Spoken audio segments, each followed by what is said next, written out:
Hello, everyone, and welcome to episode 9 of Books I Read with My Cat. I'm your host, Allison. I'm Val. And I'm Courtney. And Woo. today, woo! Today, I am just going to go straight into what we're drinking. And for me, it is not tea. I'm breaking our rules. Oh my god. I can't believe you Yep. do that. Why would you lie? I know.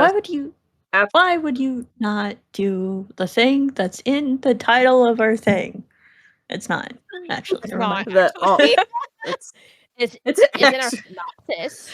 It's a It's pillar in the of our description. podcast. The pillar of the podcast. I like that. It is a pillar. That alliteration right there. Well, I'm breaking the pillar. It's crumbling. And I am drinking some Canada Dry ginger ale. That's So- like tea. It's ginger, which is a plant. Yeah. It's spicy. It's like Not it's really. it's like spicy tea. Yeah. So I was feeling some ginger ale. And I was running late, so it was easier. You know, Allison, this is my first time breaking the rule too. Oh my gosh. This is my second You're time. both breaking the rules. Yeah, because I ran out of time because I was trying to eat, and I thought I didn't have enough time. Same. Although that's now a lie. So Same. I'm drinking a good old Minute Maid fruit punch because it was what I was drinking. I with dinner, so mean, that's what with me. that can also be considered like a tea. It's like fruit juice, and then you mix it with water. I mean, herbal teas are just dried fruits. Yeah. most What of about your it- Dragon Dream? That's for next time, Right? I know, but I'm just saying, like it's fruit. Oh, it is fruit. Yeah. Like half the time, like you're right. Yeah. It is like a dried fruit in the herbal teas of some Yeah. form. Like So, I strawberry pieces, Dragon Dream has pineapple and mango pieces. Yeah. So Yeah, we can loosely sure. call it tea. You guys are both drinking tea adjacent things. Tea adjacent, yes. I feel like It's all there's good. What about you, Val? for everything. I am drinking Dragon Dream. You were just talking about it. Dream. I have Nice. some cold. Well, it's not so cold anymore because I started drinking it a few hours ago. But you know, it's room temperature Dragon Dream. Still tasty. Were you about to say Luke cold? Yeah, I was. It worked. I was gonna say Luke cold, but that's not really a thing. So It's okay. It Yeah. kind of works. Kind of, sort of, ish. yeah, it's fine. It's okay. It's all good. So what are our cats up to? Can All I? the kitty cats? Oh, what? Can I tell you, Terry, like the other day, was on the top of his cat tower and Like, then started getting a hairball and leaned over the side of the top of the cat tower and threw Oh, no. up. And Absolutely he It's just, like horrifying. overboard. It's like going overboard. yeah, that's what it was. And he just ate dinner, so it was not very pleasant. But Oh, no. I was sitting on the couch and Terry was in the cat tower and I was like, dude, you gotta get down. You gotta get down. You can't do it up there. And then he just stood there, stared me at the eyes, and threw up over the side and got all over the cat tower, all over the floor, all over the ottoman. Oh, no. Harry. It was not pleasant. You know, I was going to commend the fact that he threw up over the side of it, but I guess I cannot say that anymore since he got it on everything he possibly could Literally. in the process. Yeah, no, thankfully our cat tower has like removable pads that we just tossed into the washer. Oh, good. So that was fine. And like we had a cat bed on the ottoman, so it got on the cat bed on the ottoman instead of the actual ottoman, so we just threw it all in the washer. Excellent. Okay, that's better. Still, Still it was mildly horrifying. Yeah, it was like The Exorcist. Like he's just Oh chunks. my gosh. Oh, gross. Yeah. Val, that's just so lovely. Thank you for that. You're imagery. welcome. I hope everyone enjoyed that. But in other news, my cat is now the Pope. Yeah, he is. Yes.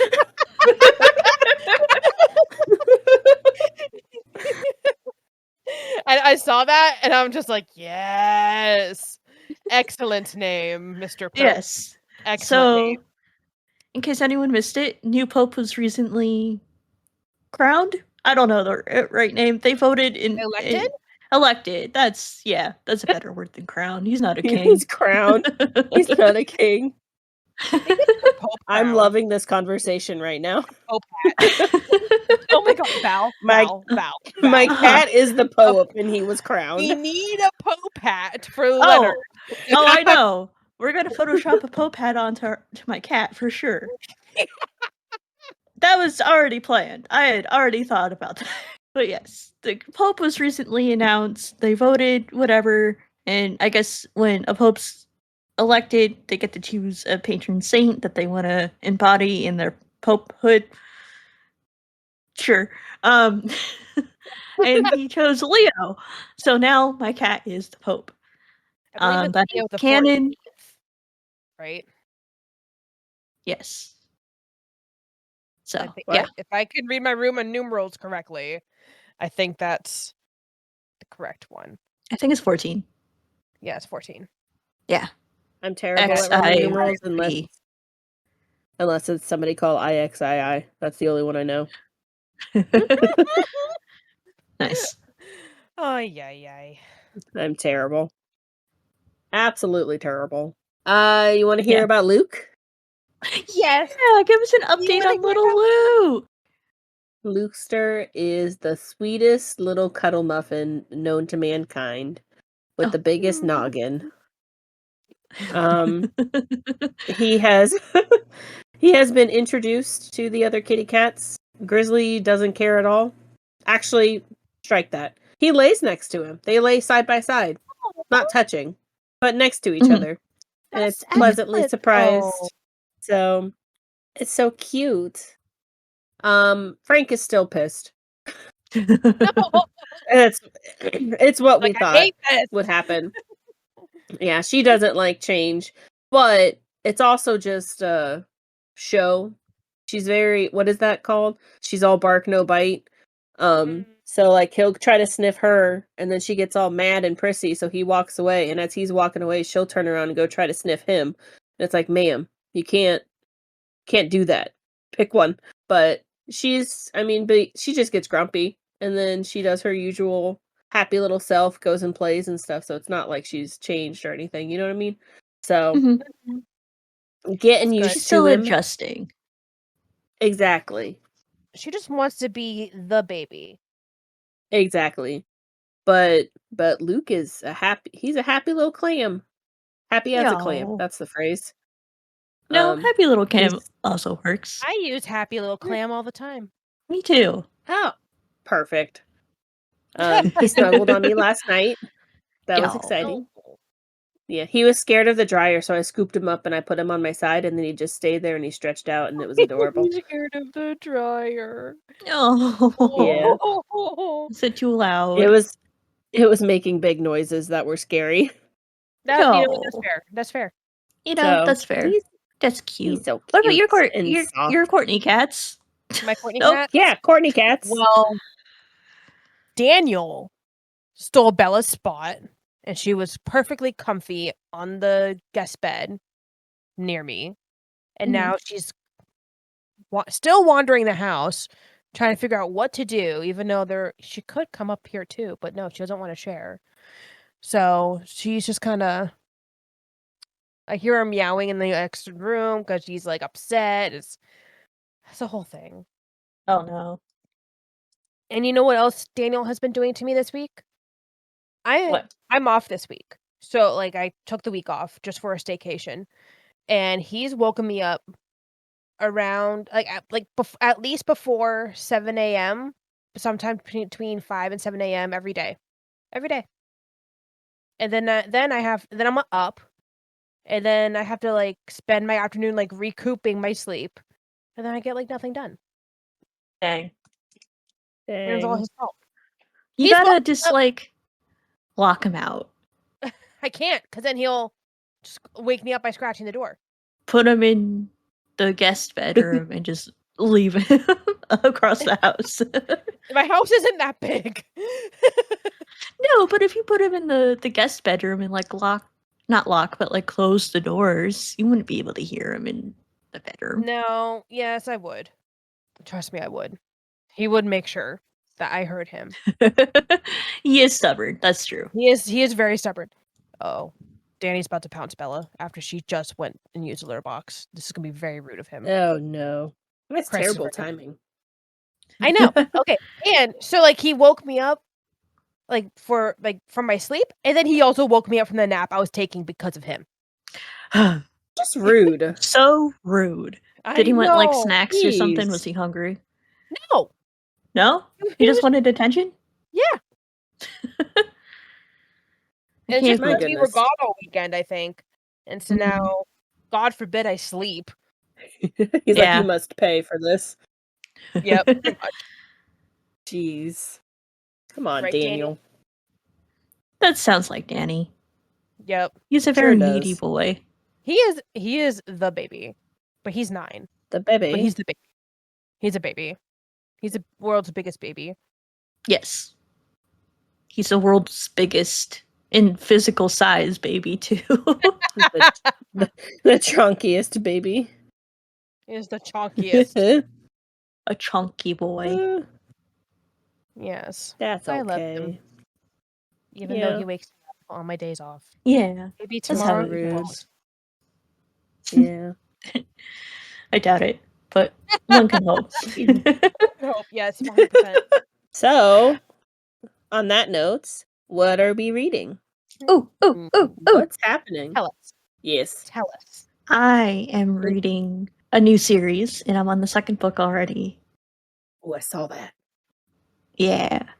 The second book is Artificial Condition by Martha Wells. It's part of the Murderbot Diaries series. Interesting. Yes. Do robots kill you? No. No.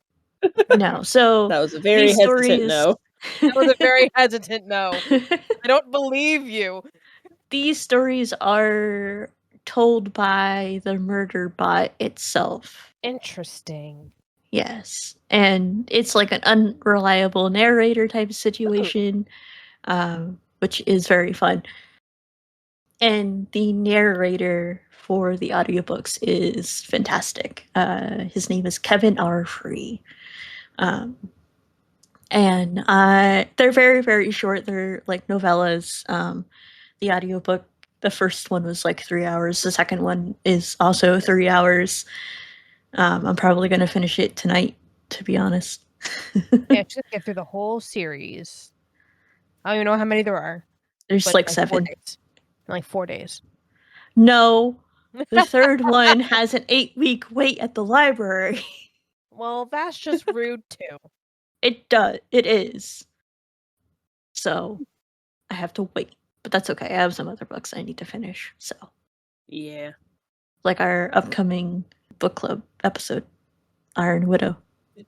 Oh, yeah. Whoop, whoop. Have I started it? No. It's fine. Got time.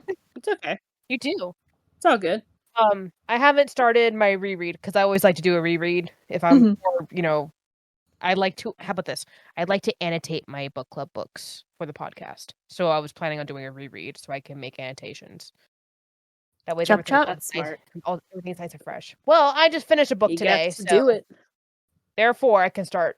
It's literally next on my list. Nice. Do it now. That's all I'm reading right now. Oh, excellent. Nice. Who's next? So Courtney, I vote you. Me? Okay. Yeah, you. Me? Okay. I am currently reading The Empire of Gold by S.A. Chakraborty. I am almost done. Finally, it'll be 80%. I'm 80% right now.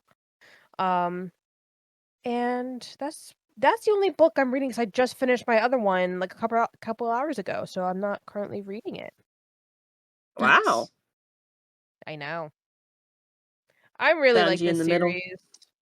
I understand why Lucy named her cat after the main character. I think about it all the time. Every time I hear her name, I'm like, oh, yep, I know of a cat named that. No. There's a cat.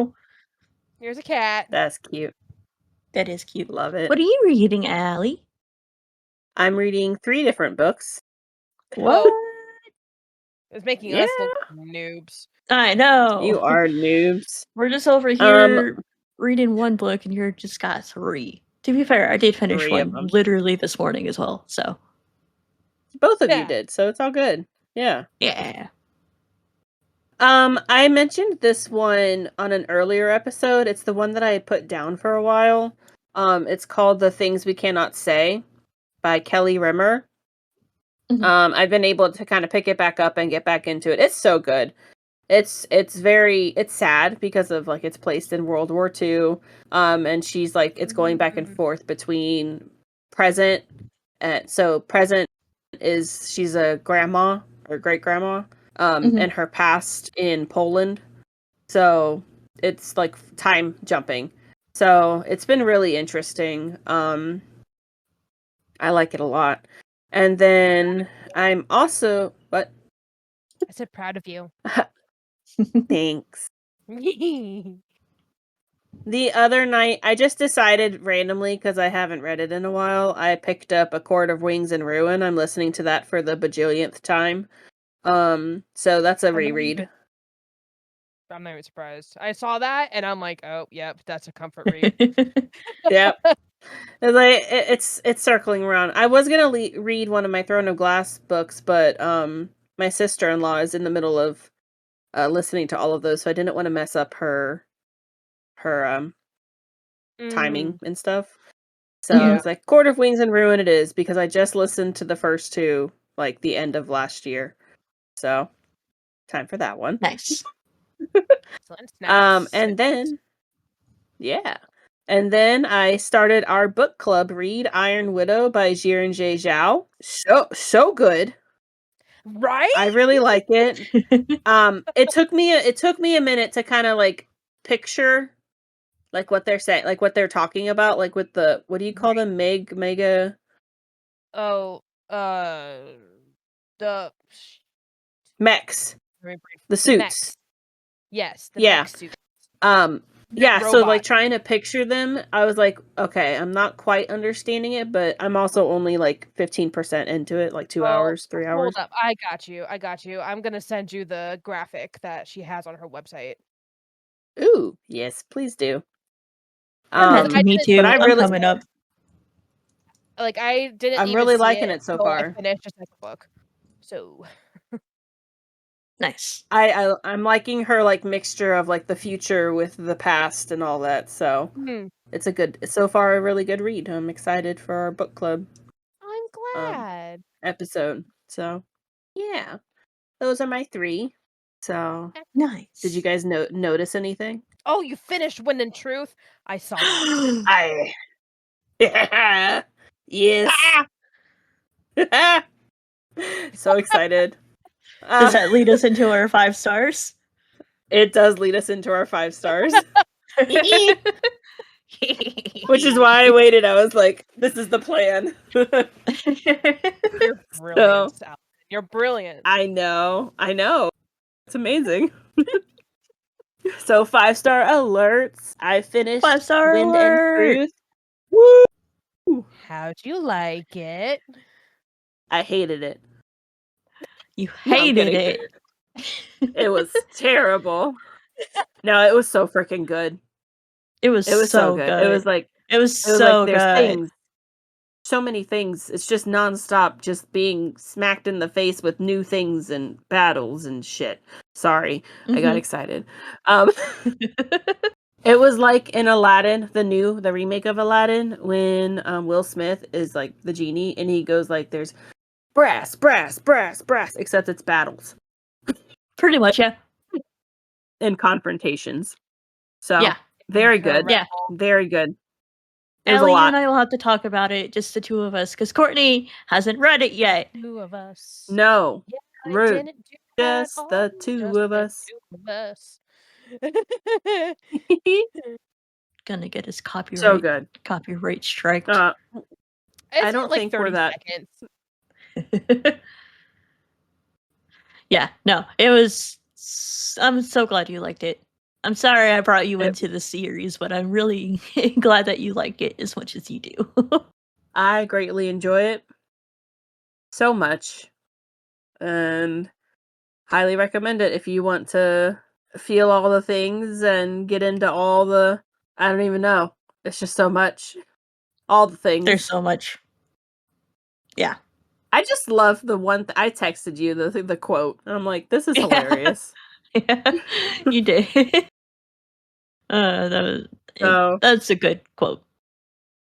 It's a great quote. I'm not gonna. Yeah, I sent you a thing earlier, just like a Stormlight Archive meme that you will get now because you finished the book.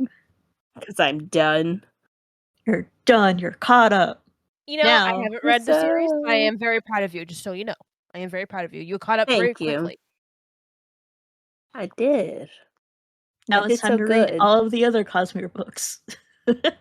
I've already looked into some of them. I'm like, okay. But I want to read his other my base one that he has. So because I've had those in my library for a while. So I'm gonna pause the Cosmere and go to those, and then I'll get back to the Cosmere. Yeah. So, and this was only book 1 through 5. He's got 6 through 10 still. Yep.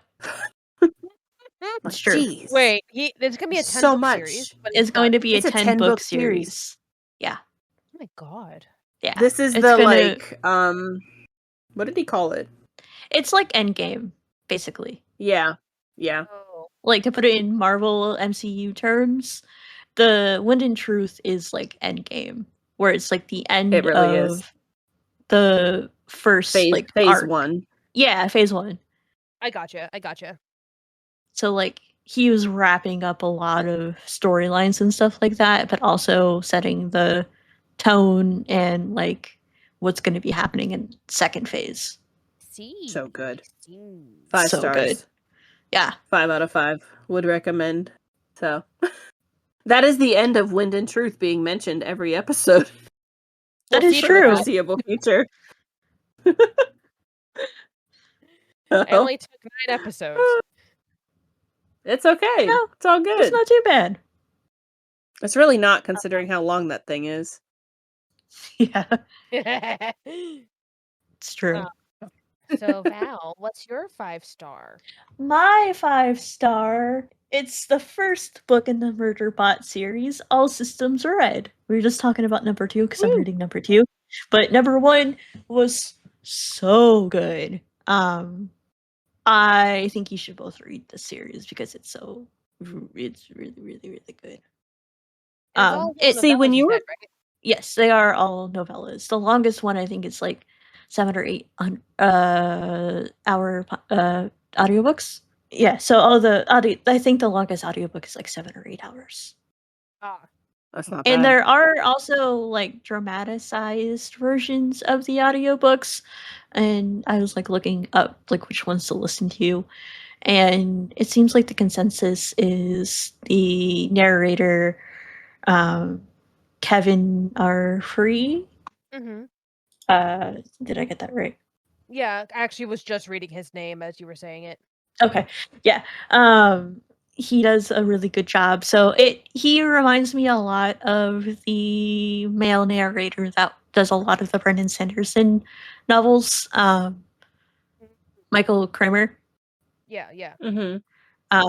In terms of like being able to do voices, and like his performance is just so good. So a lot of people on the internet are like listen to the like original audiobooks on your first listen through, and then if you want to listen to the dramatized ones later, you definitely can. But I knew it was probably going to be a very good book because it is being translated into an Apple TV series. I think it's coming out later this year, maybe this month. I don't actually know. But it is coming out pretty soon. So I wanted to read the books ahead of the series coming out. And I'm very glad I did. And this was also a recommendation from one of my friends as well. So I'm glad I listened to her. Nice. Yes. Very good. See, that's one that I have seen multiple times on it's included in my Audible, and I've just I didn't connect that they were the same book that you were talking about, because you were calling them Murder Bot, but I know it as the title of it, All Systems Red. Yeah. And I've looked at it so many times, and I've just never actually listened to it. Mhm. Yeah, so All Systems Red is the first book title, and then the series is called The Murderbot Diaries. So now I connected. I'm like, oh yeah, I've seen that a lot. Oh, apparently there's a prequel. It's only 9 pages. What? Yeah, there's a 9-page prequel, according to Storygraph. So I might notice that. Read that at some point. You gonna yoink it? I'm gonna yoink. I love that word. Yeah, that is my 5-star. Yay. Nice. Yeah. I shall read it sometime. Yes, it is. You should. So my 5-star is actually a classic novel. It's Alas, Babylon by Pat Frank. Ooh. I mean, I loved it in high school, and I've been thinking about it recently ever since Val had me hooked on the Chernobyl miniseries. And I'm like, no duh, I like Chernobyl because I really liked Alas, Babylon. Because it's Makes sense. Nuclear war or just nuclear catastrophe and same thing. Yeah. Yay. Yeah, no, I really like Alas, Babylon, especially since, well, if anyone doesn't know what it is written in 1959 at the height of the Cold War, and the book basically explores, like, what if Russia actually did nuke us? And it also takes place in Florida. The city is inspired, like, it's a fictional town where the book is written in, but it's inspired by Mount Dora, Florida from the time. So, like, it's like that Central Florida, like, swampy, hot area. And it's like, yep, this is like home. Just without all the nukes. But it's just true. Just without all the nukes. Without all the nukes. But it's like crazy just to like think about like what would happen, because in reality it almost did with the Cuban Missile Crisis. That's true. Yeah. So like, especially with us being in Florida, like, and we were from the Tampa area at the time, and it got nuked in the book, and it's like, oh, yep, gone, all 3 of us, we're gone. Just like that. Oh, goodbye. No. Goodbye. Yep. Goodbye.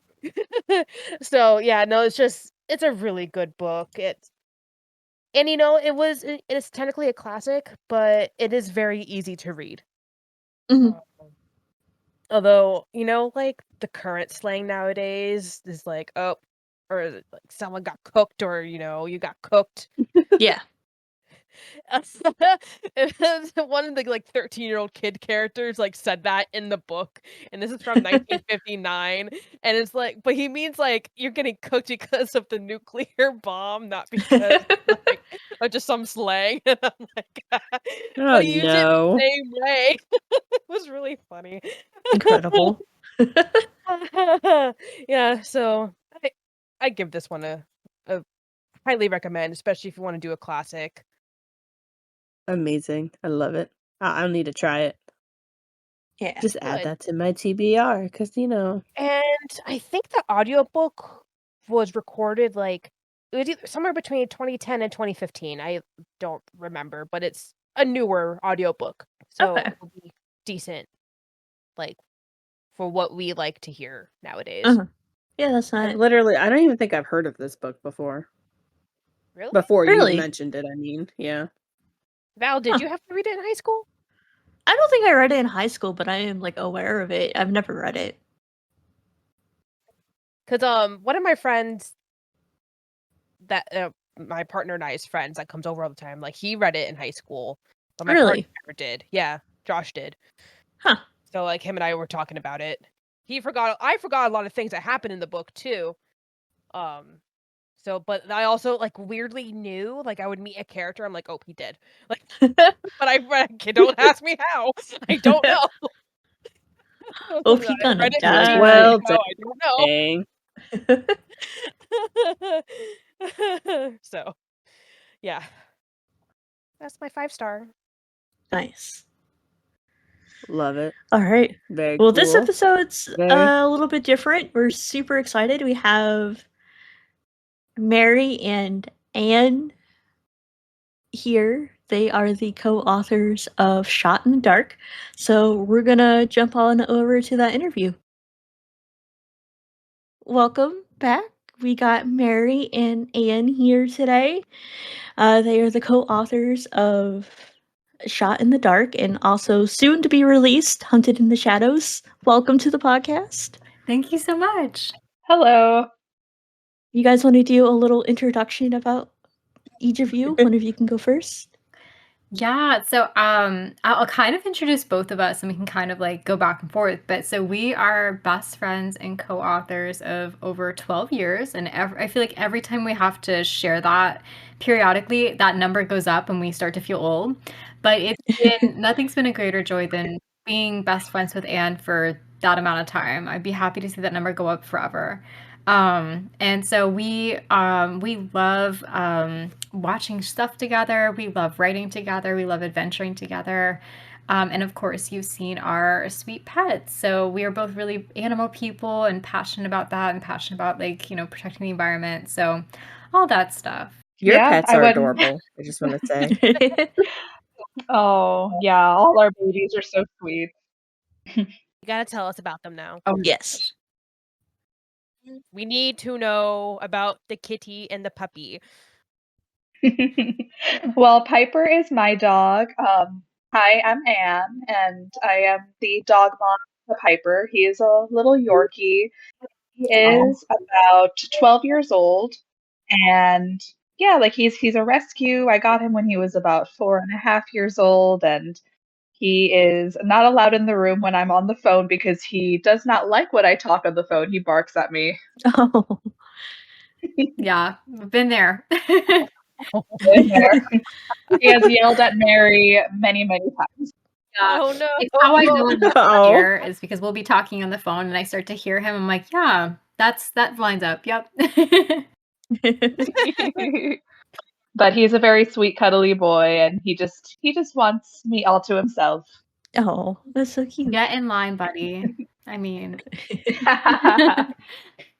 So I'm Mary. My pet is Clover, the sweet calico, sweet and feisty, I guess. She's a rescue. I found her in Houston under a car back a few years ago. She's about 3 years old, and it's been such a journey, kind of getting her acclimated to being domestic again. She is just the sweetest girl. She would actually come into my apartment a lot of times when I was kind of lonely over in Houston, just walk right in and then let herself back out. And after about the 5th time, I decided I was gonna adopt her.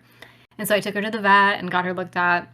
And it's been she's such a special girl. She's very feisty and likes to bite and play. But I love her so much. So she is the apple of my eye.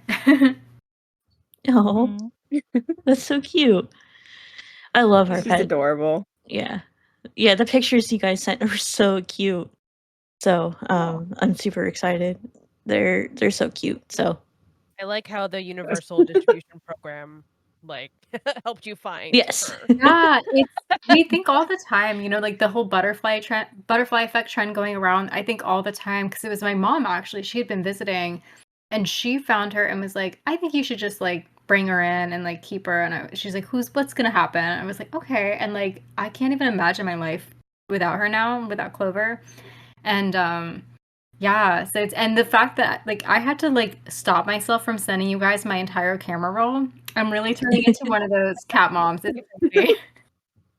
I feel like most of my camera roll is cats and then stuff that I do for work, so my students and everything. So that's all it is. Totally feel you. Yeah, I have an Instagram just for my cat because it's just a way to upload my photos to a cloud. That way, when my phone breaks, which has happened, I have all my pictures. Also, if I talk about my cat, I can just whip out the Instagram and be like, "Hey, look at my cat.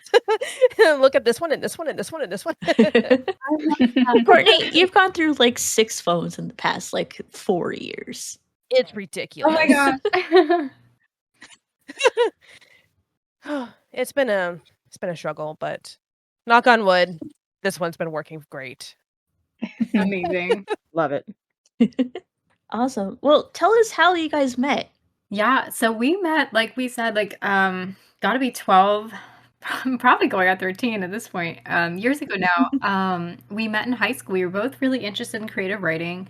And at the time, way back when, in millennial age, there were like these writing forums, and you would post like a prompt and just see who replied and just go into that.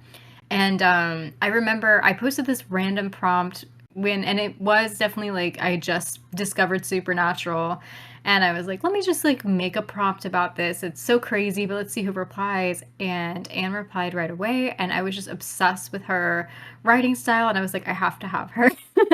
And but it turned into this really cool slow burn friendship, because we were so business minded. We wrote through email, basically messages back and forth, an entire first draft of the original Shot in the Dark back in high school. And it was very, very different from what it came out to be in 2024, 10 years later. But some of the bones were still there. Some of the character names were still there. And it was after that we started to really be like, I don't want this to end. I don't want to stop talking to you. And so we kept writing, and eventually Anne happened to be, we would talk in between little writing sessions, and Anne happened to be in Orlando, where I live, and we met up for the first time, and we were like, you're not a serial killer, and you're amazing. And after that, I think it just, that opened the gateway for more and more adventures over time. Yeah. Oh man. So it is so funny about writing the story, the original Shot in the Dark story, and how Mary said it was very businesslike. I don't think that we really talked as people. We didn't, not even about the story. It's like we just completely wrote the story without actually ever talking. It was just, back and forth, and then we had a novel length story. And I remember, it came to its conclusion, and I felt so sad because I was like, oh, it's over. Little did we know. Bye. Little did we know. Yes, and then it's so funny when we met in person. The reason I was in Orlando is because my brother really wanted to go there for WrestleMania, and I said, "Hey, my online friend lives there. I want to see her." And he was like, "As long as I'm there too, because what if she's a serial killer?" And so we all met in person together, and we had tacos for lunch, and I made Mary late for her next college class. Yeah. No, it was great. No, I still remember going back to class, and I was on cloud 9. I was like, nothing can touch me. Everyone, I think, was like, why are you so smiley? And I'm like, you wouldn't understand. Exactly. So yes, it was very magical. It is crazy. It's always, to us, that's just our lived experience. And it only feels so out there when we actually talk about it out loud. Yeah, I think I'm always just so grateful. I think it's the butterfly effect again, and we've talked about this before. I definitely feel so grateful for our friendship. It's everything to me, and sometimes it's kind of scary being like, what if I hadn't posted that prompt online? Who would I be right now? What if it never happened? Right. Exactly. And I only responded to that because that evening I had nothing to do. I was just online, kind of kicking around on the forums, and I saw that one, and I do think sometimes what if I had just passed it by? Oh. So yeah, it's crazy. Oh my gosh, yeah. That's awesome. So just Very sweet. to kind of go off from that, you met online and you built this story together, but now you have your second book coming out. what is like that dynamic between you as co-authors? Like, how do you kind of work together to build it now? Is it similar? Are you a little bit more like in depth? Can you kind of go Yeah, no, off of that? definitely. It's definitely a question we get a lot because I think co-authors are a little more rare than singular. Mhm. And so I think I wouldn't say it's like drastically different, but I do think it has shifted for sure, just in the sense we're refining our method. And like every book, like even this last release, and we had done a couple of like small books, before just to test it out. And every release you learn something new, and we're still learning our own rhythm and how we worked, with that pattern for publishing. But so we definitely still like do that back and forth that we did 12 years ago, where basically what we do is we outline together, and a lot of this is built on this, long time, countless phone conversations about characters, like what if they did this or what if they did that, and we actually have a whole scrapped trilogy and dozens of short stories that we've written over the 12 years. And so we have this really strong foundation of who these characters are or where they could go, even though those characters have like evolved over the years. And so we will outline together, and then we will take turns. So we'll kind of like go from the outline and write until we kind of are at our stopping point, which is about usually like a page or so. And then we'll pass it to the other author, and we'll just do that until the book is done. Cool. I love that. That's so cool. Yeah, that's such a Mhm. unique way of writing a story. It's really fun. It truly it feels like getting to read a book while writing it at the same time Mhm. because, even if we have a plan, sometimes we still surprise each other. Um, the way that I've heard Mary put it a lot is, like even though that we do have really strong writing chemistry and we're pretty seamless with blending together. I'm still we st- we're not going to write it exactly the same as each other. The way that I write it is not exactly how she's going to write it. So, reading each other's pages, reading each other's posts is really it's such a treat. It's such a fun extra layer of the creative process. Yeah, and thank you for saying that, Anne, because I think that's actually something I don't talk about enough is the emotion behind it. Like, so not just the process, but like when I say like, "Oh, I'm done with my post," like it's your turn. I am sitting in anticipation, and I'm just rubbing my little paws together. I'm so excited to see what she's gonna write because Anne is so talented. But I think we both enjoy, and we like each other's writing styles, and we both kind of like thrive with that. And so when she's like, okay, I did my page, I think usually we both kind of like jump into that document. We're so excited because like even though we know it's gonna happen, it's so fun to like see how the other person interpreted that and put it to paper. So it's a blast. For sure. Yeah, I really There is no greater joy that I experience than getting that message of like, okay, it's ready. Yeah. Like the serotonin boost is just like it's it is amazing. Yeah.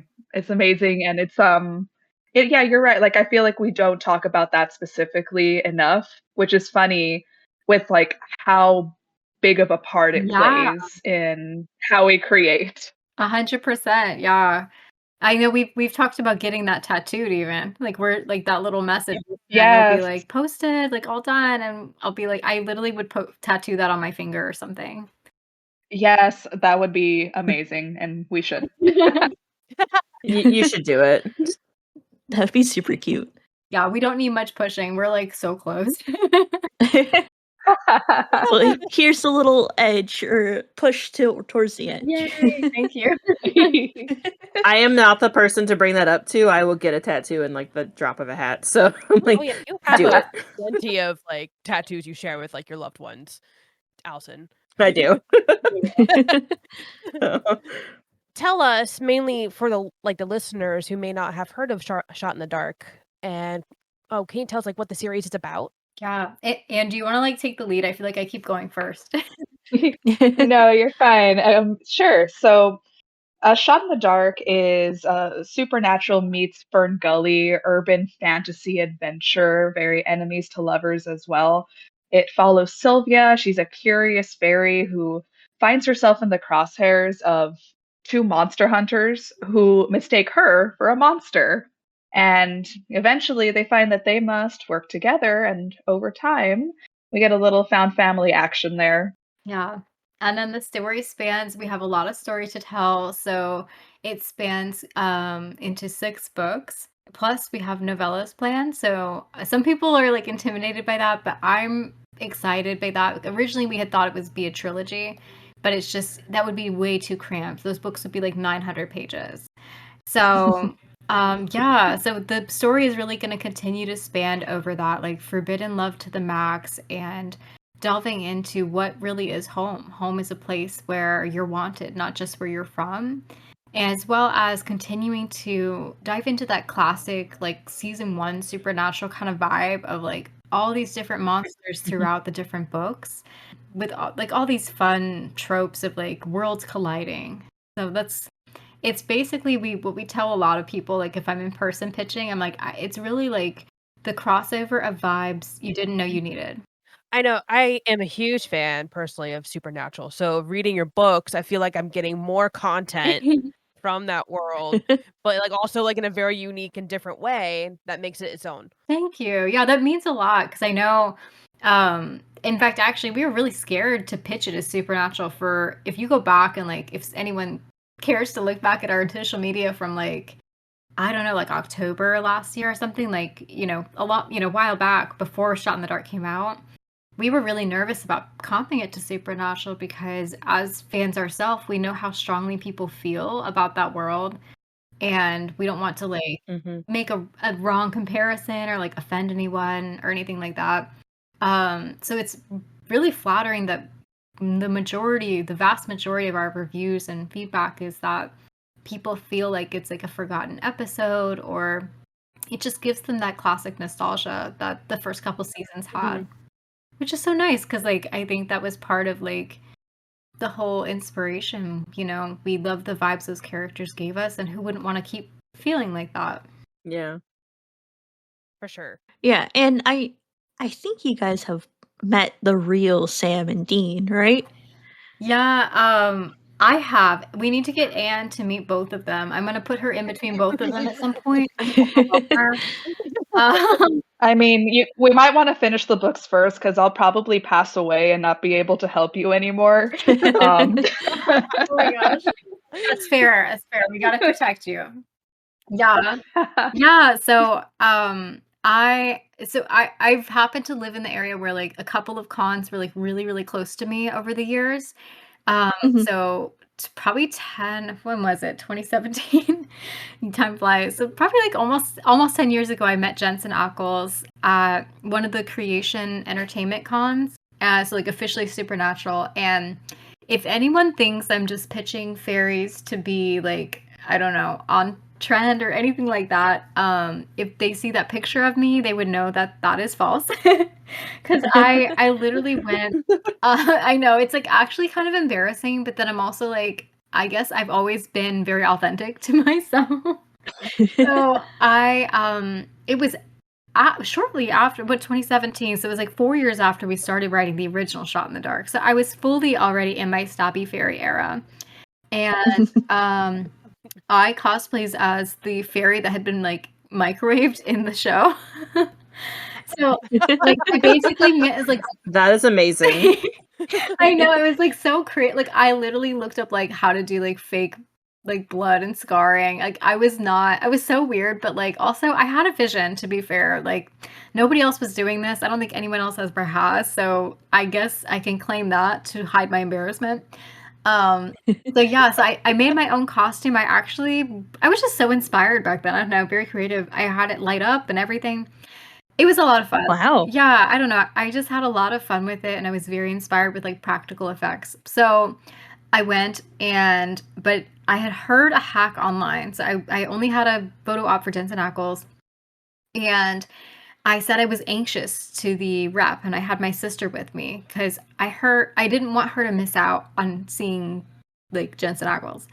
and because she didn't have a ticket. So I said, I'm anxious, and they said, come with me. And I'm like, okay. So they pulled me out of line and walked me into the room, and out of the corner of my eye, I'm like, oh my gosh, there he is. And I'm like starting to freak out. And my sister was with me too, and they told her to stay back, and then they said for me to come with them, and they just started walking me towards Jensen, and I was like, oh fuck, like, man, like I wasn't ready. I was like, I didn't know you were gonna do that like immediately, like holy heck. And he finishes up with somebody else, and then they like thrust me in front of him. And Wow. I was like, oh my gosh, okay. So he was basically like, hi, like, how are you? He was so nice. And then I swear I blacked out for a second. Like, I don't think I smiled. I don't think I looked at him in the face. I was probably so rude, to be honest. I was freaking out. And I was basically like, I had this idea that we could be like, like something like with the fairies and hunters or something. And he's like, I have another idea. We'll do like fight the fairies or something. I was like, okay, great, perfect, And so we take the picture, and then I remember he hugged me, and I was wearing these little wings, and he was like so perfect to like not hit the wings. And he did smell amazing, which everyone and yeah, and then I don't think my heart stopped racing for the rest of the day. It was amazing. Yeah. I can't believe they just like shoved you in there, just like, all right, time to face your anxiety and just I go. know. Yep, have fun. Next time I'll wait. I'm like, oh man, I had no idea. That was me rolling the dice. Yeah, it was crazy. And then I met, so on a happier note, almost 10 years later, with that experience under my belt, I was much more ready to meet Jared Padalecki in February this year. So that was very last minute, and I'll like sum it up because it was like, oh my gosh, so much was happening. But he was coming to MegaCon, and I had a lot of friends who were like going to the event, but I was like, oh no, I'm working or whatever. And all of a sudden, I happened to come across the photo ops, and I was peer pressured into it, and I was like, fine, what the heck, YOLO. So I did it, and I got some for me and my boyfriend, and we went in. And so I get there, and I was so I, even in preparation for 3 days before that, because I was very impulsive, I was basically practicing for 3 days what I was going to say to him, because in these photo ops, they're very rushed. So you really have about like 20 to 30 seconds to like say something to them usually. So I was very practiced when I got to him, and I was pretty composed. I felt really much better about this, and now I feel like I need redemption with Jensen, because I can like control myself now. So I just introduced myself. I was like, hi, like this is the book we wrote. It's Supernatural Meets Ferngully. And then he didn't hear me because I think he was so tall. I was like in a different time zone. So I really so I had to repeat myself. And then he was like, oh my gosh, that's so cool. And I was like, thank you. Can we take a picture with it? And he's like, yeah, of course. And he like pulls me in, and they are very friendly. I was surprised because I know they get a lot of weirdness from fans, but they were very friendly.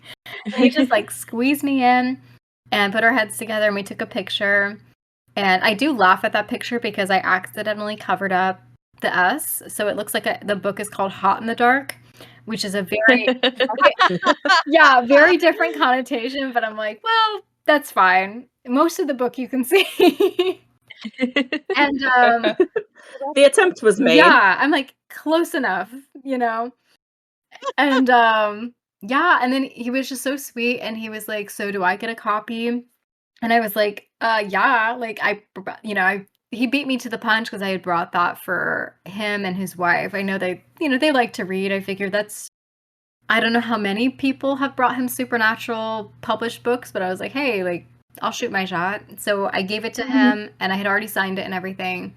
And so that was really cool. He was so sweet. I was really, I think, surprised with both of them how sweet they were. Again, because like I know that some fans can be like a lot, me myself included, with the whatever. So yeah, it was amazing. And I think the biggest thing, I think, for the most recent one that I take away is that I felt, I felt proud enough of what I had created with Anne to like share that on such a high level and public level. I think for a long time we were really nervous that nobody would like it, or it would be too close to supernatural, not close enough. And I think there was all that trepidation. So yeah, we've come a long way. For sure, for sure. I am still just blown away. Like that, the bravery and like the prepping in order to, get that book to him. And it's just so cool. I still can't wrap my head around it. Yeah, thank you. That was really cool to see. Yeah. It takes a lot of guts to do that, so that's awesome that you were able to do that and you felt composed as you were doing it too. I mean, enough. It was enough. Yeah. I think that composed is a stretch, but yeah, I survived. You did it. That's what matters. Thank you. You'll have to drag Anne to a con sometime soon. Honestly, Oh my gosh, that would be amazing. I think I want it to be like me watching her reaction. That would be so fun. It's me hiding under a table. That'd probably be me too, honestly. Awesome. So we know where the inspiration for John and Cliff came from, but what about Sylvia? Like, how did you come up with her character? Oh boy. Okay, so Sylvia is a character that has definitely evolved over time, like they all have. When we originally started, the story on the writing forum, it was a little bit more of like a role play where we were each doing our own characters. So Sylvia was originally my character through the role play. And looking back, like it's really hard to remember my headspace back then. It's like, oh, many moons ago, but I can see a lot of like Ariel inspiration, curious about humans and taking a lot of risks. But, over time, she became Mary's character too. She is both of our character now. And I think that a lot of her evolution over time is us putting pieces of ourselves into her. Some of the like the harder aspects like anxiety, but also the positive aspects as well, like the love that she feels for the people around her, the people that she has made her family. Those are sentiments that I think that Mary and I both hold very, very deeply. And I think that that's where the heart of Sylvia is. That makes me so emotional, but yeah, I think it's so true. I think Sylvia really is. Actually, we've had people ask if Sylvia is like the Castiel character, and we're like, no, I see where they're coming from because Castiel can be very, quirky with like with human objects. So, and if people relate to that, like by all means, like I'm always been a big fan of like getting out what you want to from a book. That's kind of like the beauty of books and media, do your thing. Mm-hmm. But I do think Sylvia truly is this really unique character, and I think for both of us too, we want something we're very intentional now about when we write her.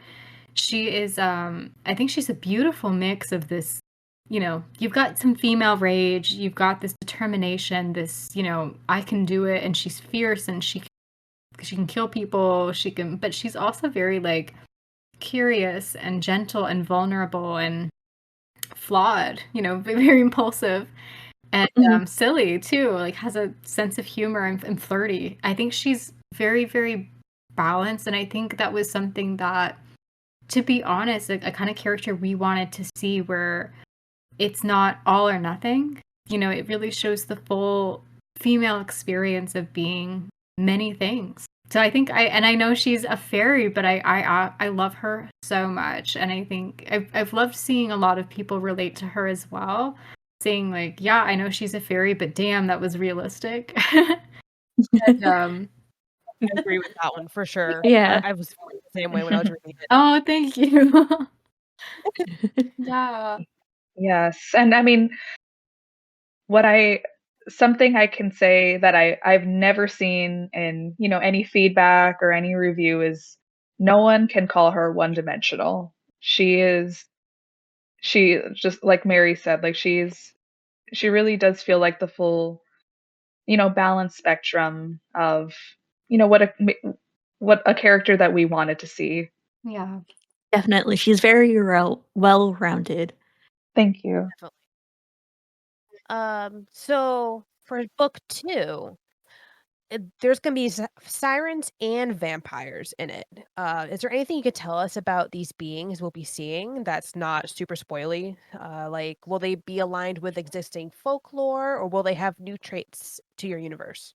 I think they're definitely like an amalgamation of our favorite parts of folklore. So it's definitely, I would say, I don't think anybody should hold them to an exact standard of like what's out existing. But it's definitely won't be unfamiliar. I will say for us, I think what's important to us is that we create rules.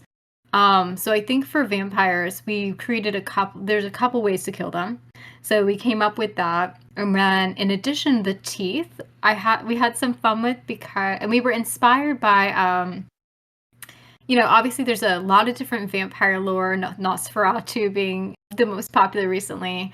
And Anne knows, I also love Fright Night, which both versions, 80s and 2011. That's a fun one too. There was a little inspiration there. So I think there's like all over the place, but I think with their teeth, I love the idea of vampires being very beautiful, but then also when they do go to bite you, it is not like shark teeth. It's like really disgusting. And Abigail too. Kind of like that. Oh yeah. Those teeth, the nasty teeth. So I think that's something that I hope comes across on the page, how like they are beautiful until they're absolutely not. And then I love that. Yeah, I don't know. Did you guys see Abigail? And like, oh my gosh, crazy. I haven't, but I don't know if my friends have. I am the president of the Scaredy Baby Club, so fair enough. But I will take your word for that. Yeah, it's. Oh yeah, they're frightening. I just looked it up. Right? That's a whole lot. I did too. I'm like, oh my gosh. Yeah. So I love it. Yay! Yeah, like there's not enough room for all them teeth. Oh no. That's a very good visual because that is terrifying. Yeah. And then But she looks like she could be such a cute girl. I know. Yeah. It's I think we watched it together and I fell in love with that. I was like, yeah, that's a vibe. Like that's it. That's what we're going for. Yeah, for sure. I feel like in general that movie, I don't know, I feel like it hits the sense of humor that we kind of try to hit with the book sometimes as well. It was just a really good movie for us. Yes, 100%. I love that. And then for the sirens, I think definitely a mix of just a mix of all sorts of lore. Pirates of the Caribbean, I think, was a really fun one that in Pirates 4, I think a lot of people remember that. But there was also a couple of shows that did sirens where like they, it's very common where they kind of have like that demonic side in addition to the angelic. So we really kind of rolled with that. So people can expect them to be very haunting and beautiful, but then they're basically the playing between the illusion and the true form. And are you strong enough to fight the illusion? And I think I personally, we both have so much fun where I don't think it's a big spoiler, but at multiple points, the boys will be under a little bit of spell or hypnosis from the sirens. And I think that's always been such a fun concept to me of like what happens when these you're aligned with these two powerful guys, what happens if they turn against you? So yeah. Yes, that's me. I can't remember the episode, but that's honestly making me think of one of the Supernatural episodes. Honestly, really, I just rewatched them recently, so I can't remember either, but I know what you mean. Yes. And in the book, the sirens, I'd say they play a role that's surprising even to the hunters, because they think they know what to expect when it comes to sirens, but in this particular situation, there's a dynamic that they're not expecting, and Sylvia's going to have some interactions with them in an unexpected way. Ooh, that sounds interesting. I can't wait to read it. Yay. Yay.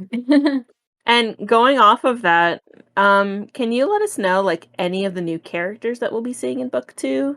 Of course, without being spoilery, but Oh, yeah. that might be tough. I don't know. I'm trying to think how much has been revealed on social media. I'm pretty sure So that like the baseline of the characters has been stated, right? Yeah. So okay.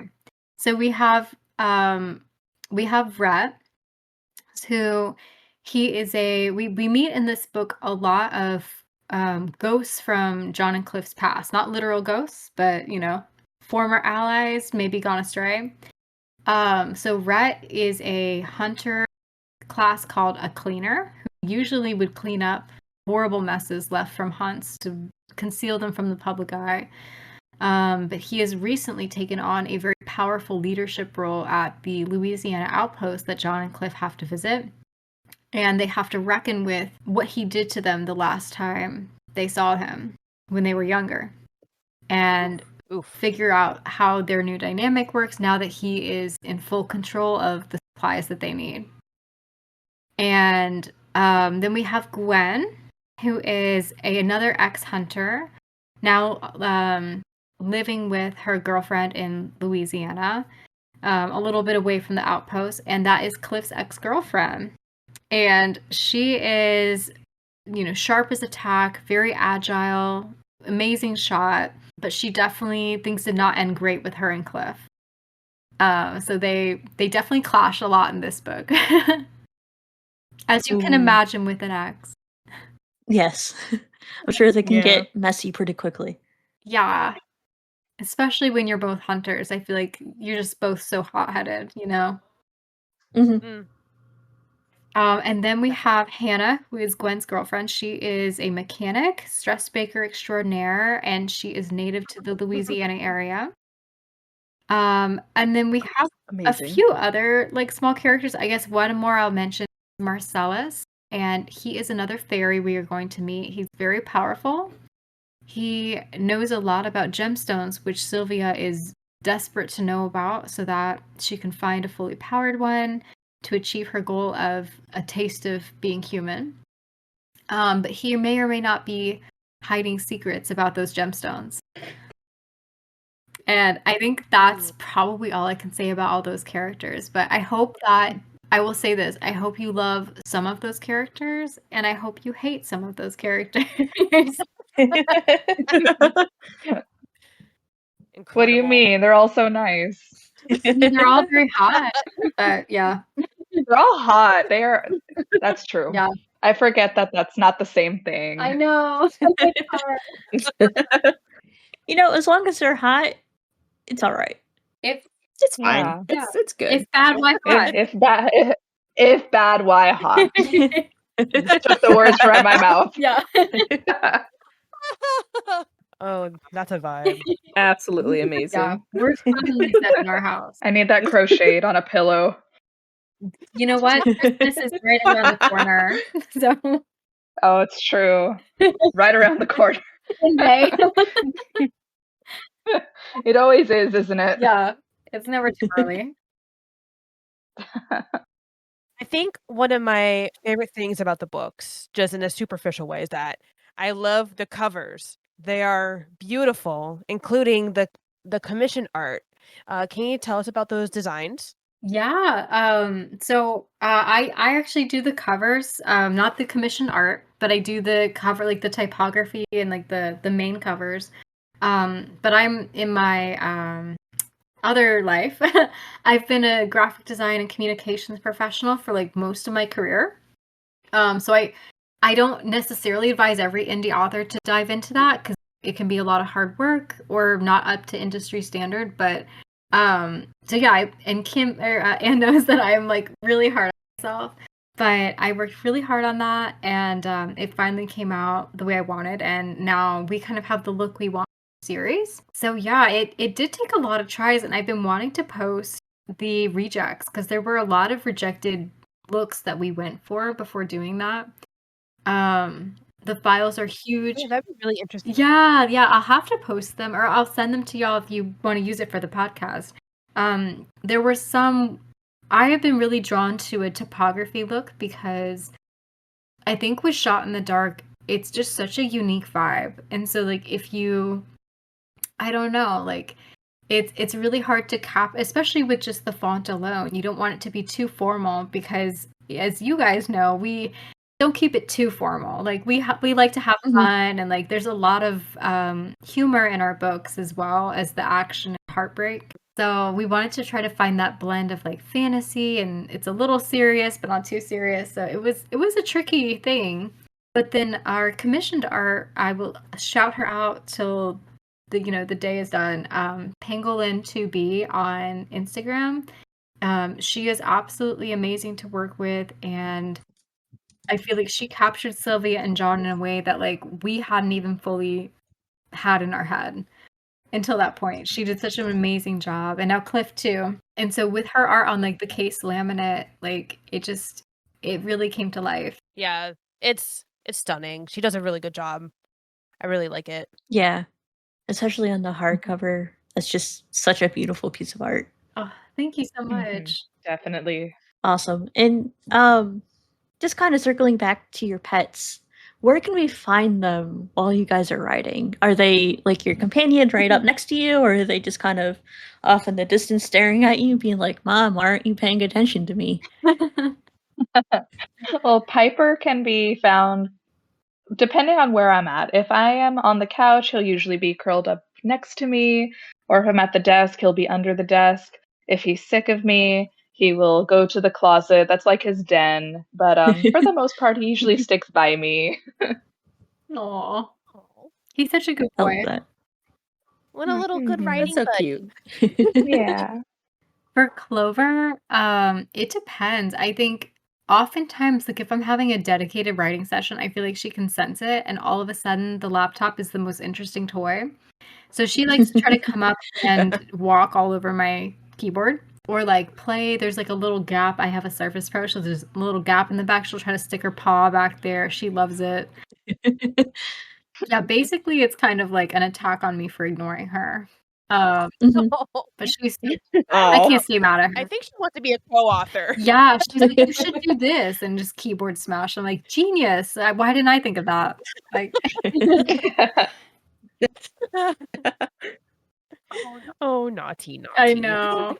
She's just so funny. But yeah, if she's not doing that, she does. It's very cute. Sometimes she does. I work often, so like when I'm here during her sleepy times, she does like to just curl up and be near me, which like melts my heart because she just wants to be. She'll move spots just to be near where I'm working. So sweet. Oh, Yeah, That's so sweet. I feel like that's how you know they love you. Like cats or dogs, if they just purposely go to be next to you, they're just like, yep, I want to be with my human.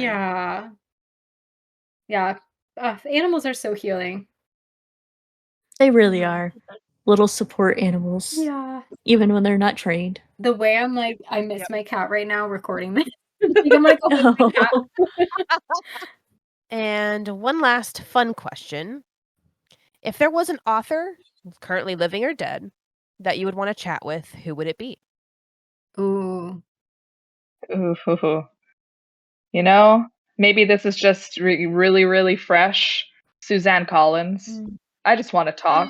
Yes. Yeah. I just want to talk. Why? I know why, but why? There's so many ways. Anyways, I read Sunrise on the Reaping. Wow.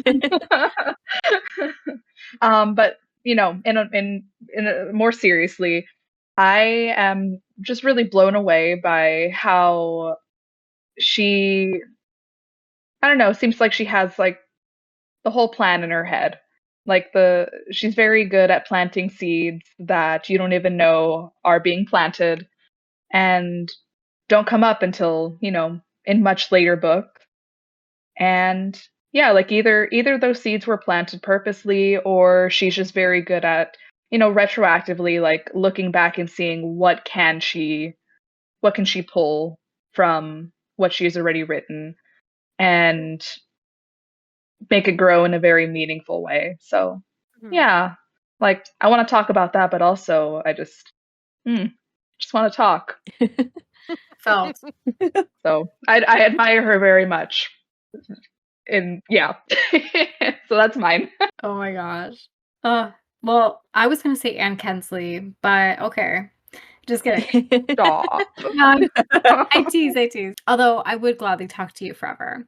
Aw. I think I would probably say Leigh Bardugo. I think she's just so interesting, and from a business standpoint too, she got her series picked up for Netflix and then had it canceled, and then spin off into the familiar with a new type of genre. And I think I would love to just have a coffee with her and hear her journey and talk with everything that happened. Because I think having watched a little bit of it, and then even when you read her books, you can watch her grow up. I find that really, really interesting. Mm-hmm. So yeah, and then she has her cane, and I'm like, oh, she's such a cool person. So yeah, I would love to have coffee with Leigh Bardugo. She's definitely one of my favorite authors. Yeah, I love that so much. Both of those authors are such great picks. Oh my gosh. They really are. Yeah. It's hard to narrow it down, and I'm still so sad that Shadow and Bone got canceled, but c'est la vie. Mm-hmm. They were doing so good with it, I felt. I know. Yeah. Isn't that just how it goes with Netflix though? That's why when we used to do our little author-to-author interview, we'd ask authors sometimes oh, would you want Netflix or HBO? And no one says Netflix anymore because we know you're gonna get axed after the first season. Yeah. It's nobody wants that. Yeah. Any other streaming service. Yeah. At this point, yeah, which is sad, but yeah. That's true. Well, awesome. Well, thank you so much for your time. Where can people find you? So we are on TikTok, Threads, Instagram. We also have our website, authorsdublinkensley.com, and our newsletter as well, which is linked in our website. You can also get there through a bonus chapter from Cliff's point of view. If you're a Dean Winchester fan, Cliff is our Dean Winchester character, and we have a whole chapter for him. So yeah, we are basically everywhere. You can't escape us. Awesome. And Hunted in the Shadows comes out on May 29th. So super soon. We're super excited to read it. Thank you again for joining us on our podcast. We have a couple of quick things here. Next episode will be our book club episode. So join us to read and discuss Iron Widow by Xiran Zhao. That is coming out on May 30th. Happy reading. Happy reading. Happy reading. Thanks for listening to this episode of Books I Read with My Cat. You can find us on social media at BookCatPod, and if you have any ideas or feedback, feel free to give us an email at bookcatpod@gmail.com. Happy reading!